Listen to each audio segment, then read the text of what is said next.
Salut Alberto! Qu'est-ce que tu veux faire aujourd'hui? De la farine, des œufs, des fruits et du chocolat. Je sais, tu as envie de faire un gâteau. On va t'aider. Voilà, il ne te manque rien. Au travail, chef pâtissier. Ces mots, je les reconnais. Ce sont des déterminants démonstratifs.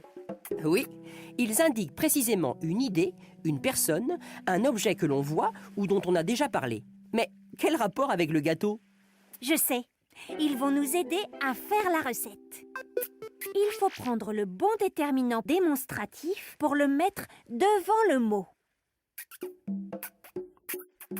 Oui, c'est ça.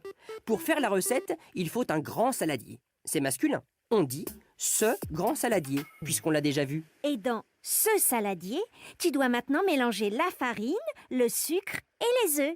Allez hop! C'est vraiment une belle pâte. Tu as dit une belle pâte. C'est féminin. Donc, Oui, bravo Alberto. Cette pâte est vraiment belle. attends, Alberto, ce n'est pas fini. Tu dois ajouter les carrés de chocolat. Eh oui, tu as raison, Alberto. Il faut bien écrire « ces carrés de chocolat », car il y en a plusieurs. C'est au pluriel. Et si on rajoutait des fruits, ce serait encore meilleur. Abricot ou ananas? Abricot, abricot. On dit bien un abricot, donc c'est masculin. Et on a vu qu'on utilise le déterminant « ce » quand c'est au masculin. Mais on ne dit pas « ce abricot ».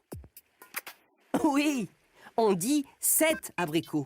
Lorsque le déterminant démonstratif est devant un nom masculin qui commence par une voyelle, on doit utiliser « cet » à la place de « ce ». C'est la règle. Et c'est plus facile à dire aussi. Comme on dit, 7 ananas. Et quand il y a plusieurs abricots, comment dit-on? Oui, c'est cela, Alberto.